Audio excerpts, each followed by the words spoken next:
Joining me now, I have Tony Pham, former acting director and principal legal advisor of United States Immigration and Customs Enforcement under President Donald Trump. Pretty impressive title there we got there, Tony. Tell me a little bit about what you were doing in the Trump administration. No, I appreciate it. My first tenure was as the PLA for ICE, so I was the chief immigration lawyer for the department. And, you know, it was an eye-opening experience because COVID hit in March, right after I came up there in January. But we had the obligation of trying to figure out ways to continue the removal hearings that were having to occur because we didn't want to slow down the process of allowing these migrants to have their day in court and receive these removal hearings. You know, some months later, but I'll tell you this, one equity that most people don't realize or know about or may have forgotten is at the end of the day when COVID hit, we had, you know, airports internationally shutting down because of the pandemic. Yeah. We had an enormous number of individual United States citizens who were stranded abroad. One incident that I remember fondly where there was a whole class of students who were on mission in South America, and at the end they had no way of getting home. They had no notification from the consulate that the international airports that they flew into in the foreign country was shut down. And so we, from the administration side, we're scrambling to figure out a way on how do we repatriate and go get our people. Because that was sort of somewhat outside of the mission set, but we knew how important it was to bring home our U.S. citizens back home so they can be with their families. Yeah. So the principal legal advisor, we were able to research a unique authority that existed called Space Available Flights. And so ICE was the only equity that had the authority to bring people home from abroad after we do a removal flight. So as we removed or we sent a plane of individuals that were being removed to the United States, we made sure that we coordinated to get as many of our U.S. citizens to that airport. Yeah. And so the crazy part is the regulation required the principal legal advisor to sign off on every authorization to authorize the flight to be returned home. It was a unique authority, had never been implemented before, but you know, quite frankly, I'll tell you, these opportunities to lead and these opportunities to make a difference in people's lives don't come around that often. Yeah. And so I was perfectly fine in staying awake. You know, time zones are different. There were times I'd be up at 2 a.m. making sure that when the email came over and the manifest came over, I did my part to review them to make sure that we had dotted our I's and crossed our T's. But that was a proud moment in my service in the administration, and especially to the American people, that we didn't leave anyone behind intentionally, unlike Afghanistan. We didn't leave anyone behind. We did everything we could. We dusted off every single legal equity we could find, and my team found it. And so it was a wonderful moment. I find it funny because my congressman at the time, Congresswoman Spanberger, would get on the television and talk about how she worked so hard to bring one person home. And I'm thinking, we brought 4,000. And we needed to talk about that a little bit more. But now that I'm out of service, I can talk about it freely. But that was a proud moment for my team because I knew how important it was to bring home these kids, especially the college kids, so they could be with their family. So that was an experience that I had that really shaped my commitment to the workforce because they were just as invested in helping as much as we could during a pandemic. And I was lucky to be elevated as the acting director right around August at the retirement of the previous director. This was right before the election. And I will tell folks, busy time. It was a very hectic time, especially after the very first week of being in there, just trying to figure out where the bathroom was in my office. Protesters targeted my wife and kids and came to my home and protested them in Virginia. And talk about being in a position where you had to make an informed decision about continue on with your obligations to your organization, but balancing that also with your obligation as a father and a husband, right? So I look back upon it now fondly because I had an opportunity to experience that. Thankfully, no one was hurt. Some people were prosecuted, supposedly. But I took that as, they didn't scare me. I dug my heels in deeper And so I went ahead and we went forward with a lot of our operational footprints that we ran in the tail end of 2020. Yeah. Yep. Well, I'm really sorry to hear about that experience. Yeah. I mean, I guess, that's kind of the state of the world of politics today. I mean, whether it's a Supreme Court judge, whether it's your house, I mean, it's a travesty. But, we're here to talk about immigration, Yep. so I want to stick to that right Sure. now. What we're talking about, when you kind of touched on this a little bit, when we're talking about different ICE policies, when you're doing different flights, different time zones are a big factor. But, as a legal advisor, I'm sure you have to deal with different state and city boundaries when it comes to making sure that we're getting people transported, correct? Well, on the tail end of the removal flight, and that's more of an operational footprint. Okay. So for ERO, our enforcement removal operations team, they would typically get landing documents on the tail end working with the consulate. So after all of the migrants' Title 8 proceedings would occur, the removal order is done, all the appeals are taken care of. Yeah. We would work with the nationals host country to get landing documents, and that's where the removal process would occur. We do move them to certain landing pads internally, the states, where we have direct flights that can be moved out directly to that host country. Yeah. But the interesting part is when we talk about immigration policy, what do we do with nations who refuse to take back their own nationals? They refuse to repatriate their nationals. There were countries, believe it or not, that when we had a plane full of foreign nationals that are eligible for removal, they refused to take them. Cuba would be one of them, just so you know.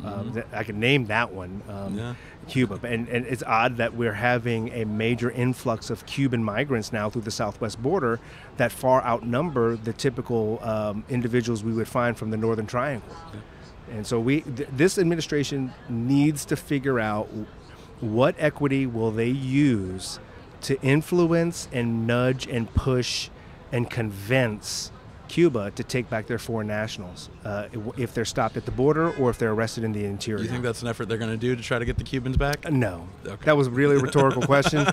I have this, my sense is, in just looking at what the policy makeup is, this administration engaged in what I can only describe as a scorched earth policy, right? You come in, very first thing, and because everything that the previous administration did was perceived as evil and whatever, they just ripped everything apart without having a pragmatic plan in place. Now, anyone that has operational experience understands that has catastrophic impact. That has a catastrophic effect, right? And it's this team has shown that they lack the capacity to put in place pragmatic plans and procedures, policies that will implement their vision of immigration without destroying and opening up the border completely. Yeah. I mean, you think about the Afghanistan withdrawal. I mean, they had to know the date, right? Yeah. I mean, the president announced we're going to be leaving Afghanistan. DOD and DOS, you kind of want to get together and figure this out. And we still had the mass chaos that occurred. And that's inexplicable and unacceptable. And I will tell you this, the lack of what I call accountability, not one person that I know of was either reprimanded or terminated from their position in either DOD or DOS. And we lost 13 members of our military because of their poor performance and poor planning, right?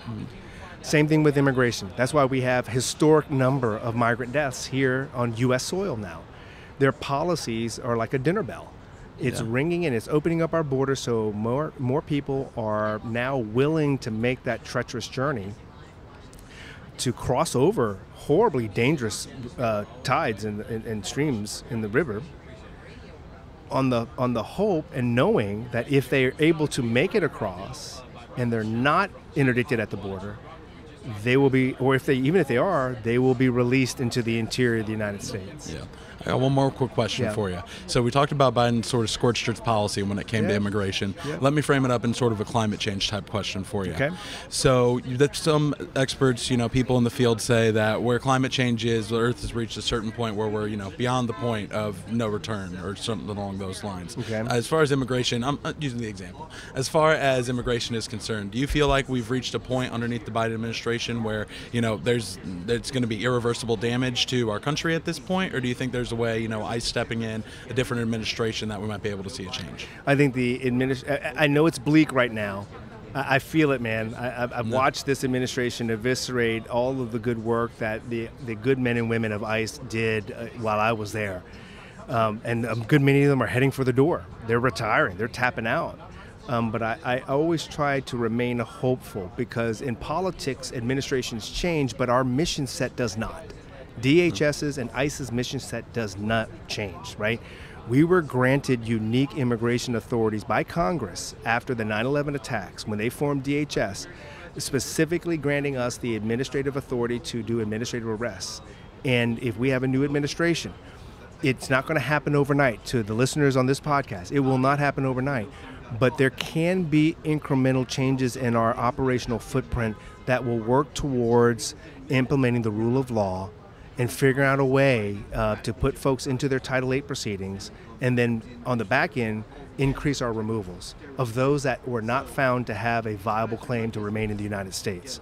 And the only devastating thing that I see potentially happening, that I don't wish to happen, I don't want it to happen, because I remember exactly where I was when it did happen, is another 9/11 style attack.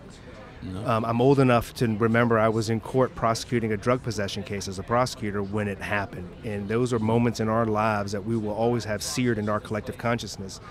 But when you have 2.2 million people trying to come into this country, 70 plus are on the terror watch list that we apprehended, 800,000 plus gotaways, you tell me, do we know who's inside the United States? Did every single one of those person who was not vetted properly, do they just want to come to this country and supposedly find a better life, or do you think there's some that did come across unapprehended, who are here in this country ready to do us harm? And that's my concern, right? So I hope, and I do always possess hope, that with a new administration, even with the new Congress, to peel back that layer of transparency and shed light into what's happening right now in these policies that are being put in place that are creating this horrible incentive for folks to come to this country illegally. Even with the new Congress, we should hold them just as accountable, the Republican Congress, that if they want our vote and the issues on immigration, well, you need to step up and do what you told us you're going to do. Americans are tired of soft on immigration politicians. Sure. No matter what side of the aisle you're on, Americans Sure. are tired of it. We want our borders. We want our country back. And I completely agree with you on all that stuff. So, Tony, we know we're up against it here. Definitely appreciate you coming on. Thank you for having me. I really appreciate it, guys. Thank you.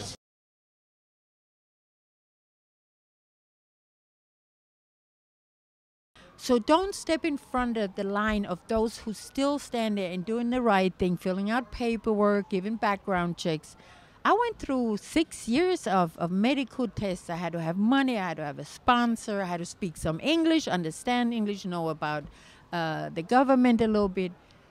And now you have people just jump in the line, getting in front.